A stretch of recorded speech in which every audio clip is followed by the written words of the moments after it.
Ladies and gentlemen, the President of the Republic of the Philippines, His Excellency Ferdinand R. Marcos Jr. and First Lady Luis Araneta Marcos. Thank you, ES Luke Bersamin, Vice President Sara Duterte. Please take your seats. Those accompanying me in this trip, Speaker Martin Romualdez, our Foreign Affairs Secretary, Secretary Ricky Manalo, and joining us to come back home, the Ambassador, not permanently, only for a little time. Our Ambassador to the United States, Ambassador Babe Romualdez, and DTI Secretary, Secretary Fred Pascual.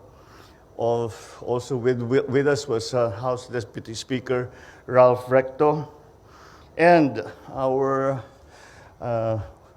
reception committee every time we come home.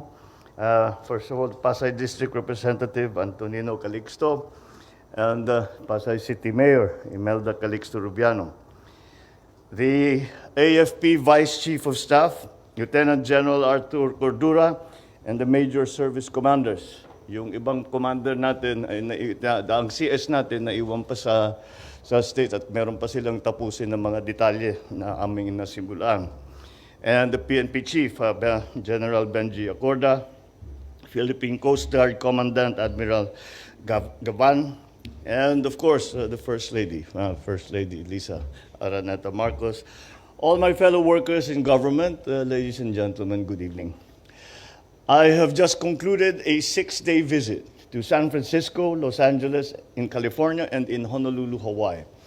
In San Francisco, I joined the leaders of 20 other member economies of APEC and 13 IPEF member countries for the 30th APEC Economic Leaders Meeting and the second IPEF Leaders Meeting, respectively. I also held separate meetings with President Xi Jinping of the People's Republic of China, Peruvian President Dina Ercilia Boluarte Segarra, who is the incoming chairman. Peru is the incoming chairman for APEC for next year. U.S. Vice President Kamala Harris, U.S. Secretary of State Antony Blinken, and the U.S. Indo-Pacific Commander, Admiral John Aquilino. Our discussions were, of course, very productive, with innovation, resilience, sustainability, and inclusiveness as cross-cutting themes that are buttressed by our commitment to further strengthening cooperation and to address challenges that are common to all our economies, both economic challenges and security challenges.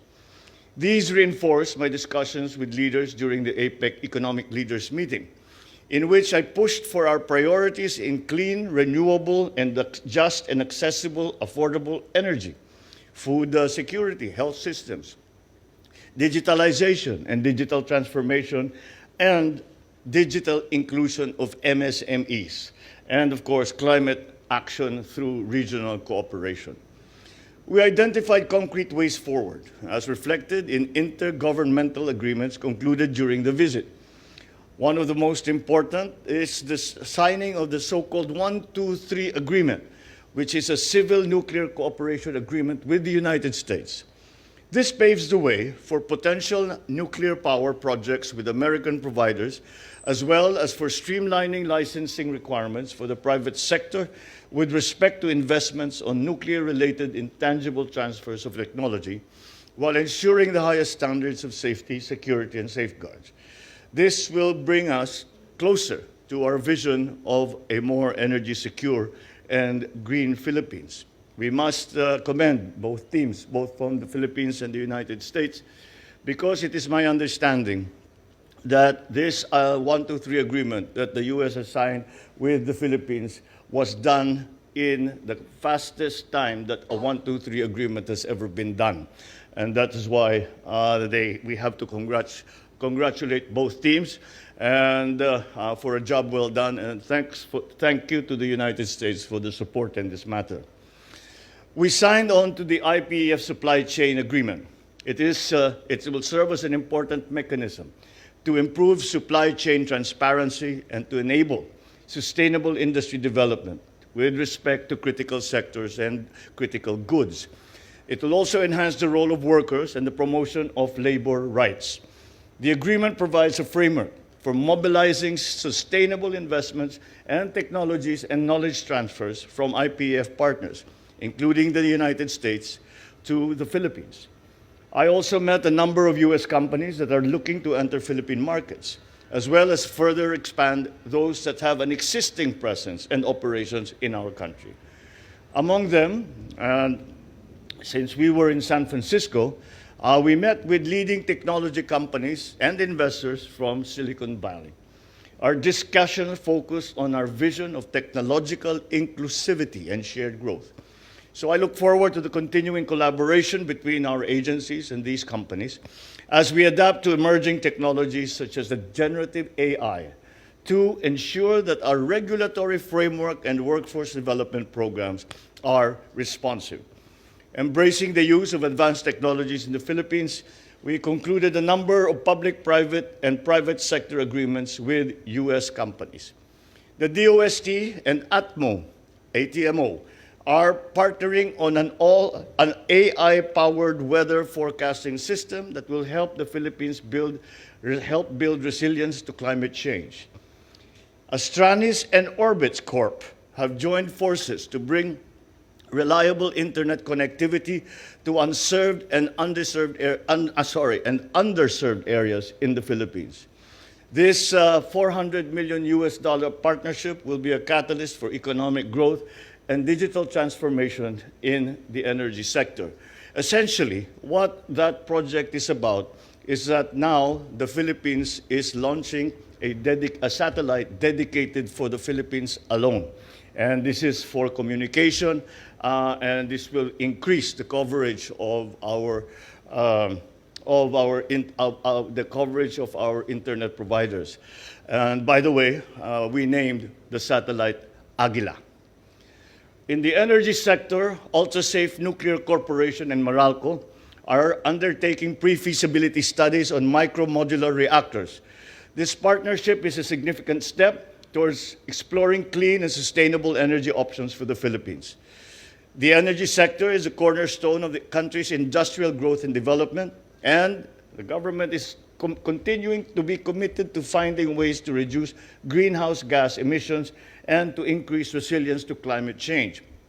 We were able to sign that pre-feasibility agreement simply because the 123 agreement with the United States had been perfected, and that now gave us the green light to continue with those projects that have really been in the offing, waiting in the wings for the 123 agreement.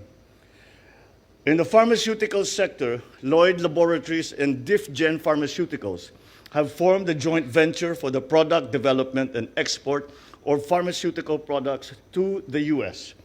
The Philippines is emerging as one of the fastest growing pharmaceutical markets in Southeast Asia, and this joint venture is a significant step towards expanding the country's local production share. In the healthcare sector, AC Health and Varian have embarked on a groundbreaking partnership to improve access to quality cancer care in the Philippines. This cooperation agreement is a significant step in the fight against cancer. It reflects the Philippines' growing potential as a leading healthcare destination in Asia. Altogether, we return to the Philippines with more or less $670 million in investment pledges that have the potential to create thousands of direct and indirect jobs for Filipinos within our country. We look forward to seeing more of these partnerships materialize in the months ahead, especially with the visit of the high-level U.S. Presidential Trade and Investment Mission in March next year. And we are also co-hosting the 2024 Indo-Pacific Business Forum.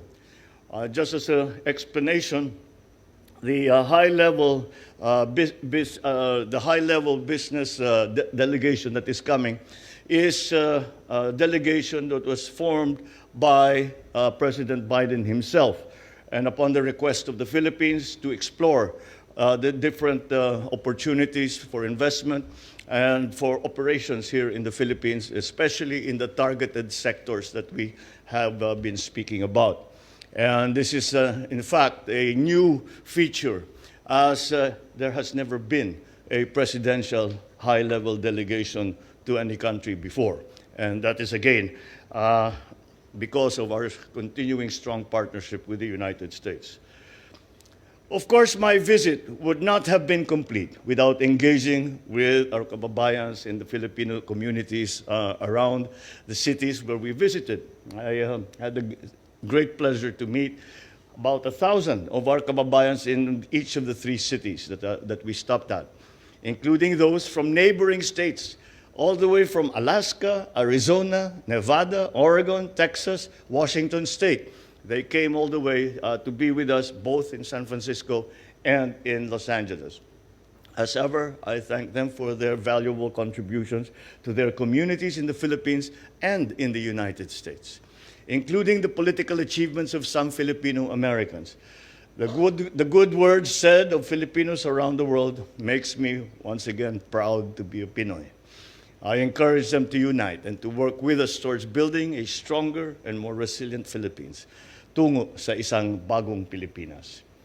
And this morning, or at least that's what it feels like for me, earlier today, I capped my visit with a speaking engagement at the Daniel Inouye Asia Pacific Center for Security Studies, where I shared my reflection on the most crucial challenges to our common aspirations of a peaceful and prosperous future for the Philippines and the region, securing the peace in the West Philippine Sea, and securing strategic sectors and critical infrastructures up to and including cyber security and strengthening of our digital space. Despite the evolving and complex challenges, my message was one of optimism, that together with the U.S., our oldest and only treaty ally, and our growing network of other partners, we will be able to bring peace, stability, prosperity to the Indo-Pacific region, as long as our partnerships are based on mutual trust and respect for one another as sovereign equals, and that our actions are anchored in international law, including the UNCLOS and the 2016 Arbitral Award. Maraming salamat at magandang gabi po sa inyong lahat.